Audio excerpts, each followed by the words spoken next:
Good afternoon, everyone. This is Quill at Curious Curio Conjurations, and today we're doing a lesson in the Mexican Loteria. The Mexican Loteria deck is originally a game in Mexican culture that is kind of similar to bingo. There are card pieces and you match things up, but some folks have figured out a way to divine with the Mexican Loteria. And I love the Mexican Loteria because I think that it has such a unique, fresh voice when you're doing a divination. So I use multiple systems of divination to kind of figure out what kind of spell work I'm going to be doing. What's my life goal? What kind of challenges do I need to work on if I'm working on my personal growth? I'm very, very big into getting different perspectives from different angles. I think that the more of a varied perspective that we have, the better off the result of our magic is, because we are hearing it from multiple sources. And the Mexican Loteria, some people kind of compare it to tarot cards. They're like, oh, it's like the Mexican version of tarot cards. No, it's not. It's its own thing. The Mexican Loteria is unique like the Mexican people. It's very, very outspoken. It's very, very, it doesn't mess around. It doesn't beat around the bush. It is very forthright. And that's what I really, really love. The imagery, I mean, it could kind of remind you of tarot cards, but the imagery is just gorgeous. It's just, parts of Mexican culture that are in there. This particular deck is just actually from the actual game, and it is in Spanish, and I do not speak Spanish fluently. So I use the English versions of the names because I don't want to brutalize it, but I am very, very happy to be educated on how to pronounce these names. So today we're going to be doing the pitcher. Okay, that's what the pitcher card looks like. And generally when we think of a pitcher, this is a clay pitcher that's often brought to the well, filled with water. And while you're filling with water, it gets very wet and sometimes slippery and sometimes it drops. So it's the idea that we want to quench our thirst. We want to do something that makes us happy, that makes us feel good about ourselves. Maybe it gives us purpose. Maybe it gives us meaning. Maybe it opens up a door for us in our mind. And we want it so bad.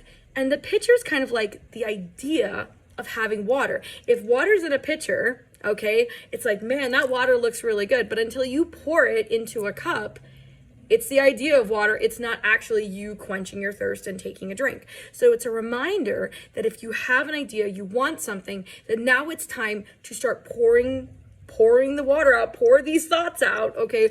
Water a lot of times represents dreams, thoughts, stuff in the mental world or the spiritual world even that hasn't manifested into the physical. So we think water, it kind of takes the shape of anything that it's in, but what if we freeze it into an ice cube and now it's a solid, now it's taken a physical form. It's just a call to say, hey, you've got great ideas.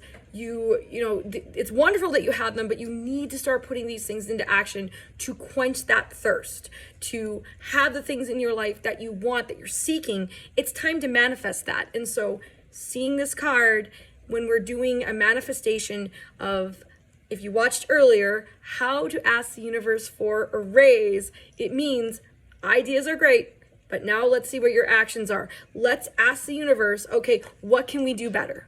How can we apply our skills? You make mistakes. You fall on your butt. I did it plenty of times. Actually, I still do it.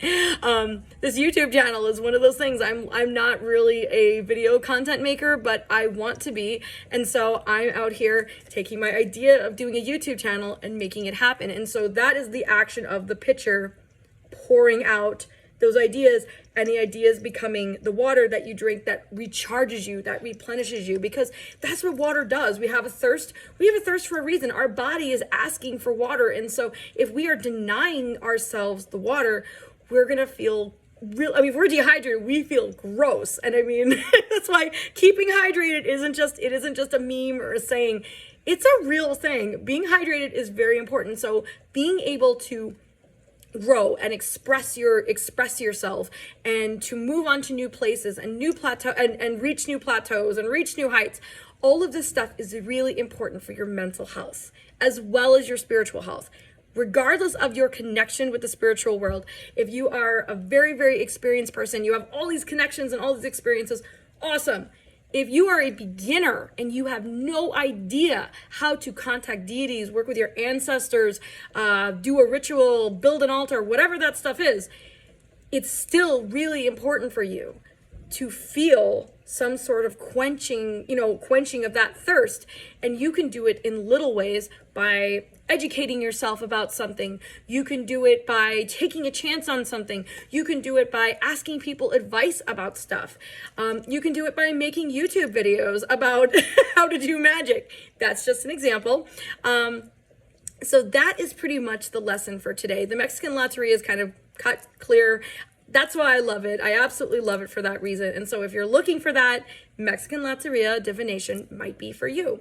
Thank you for watching this video. I really appreciate all of the support you guys have been giving me. I'm moving from my Facebook community to the YouTube community, so this is a new experience, and I really appreciate the likes, the shares, the subscribes. If you enjoyed this video, let me know in the comments. If you want a video about something related to esotericism, paganism, witchcraft, spell work, manifestation work, divination, whatever you can think up, even the paranormal, I deal with that too.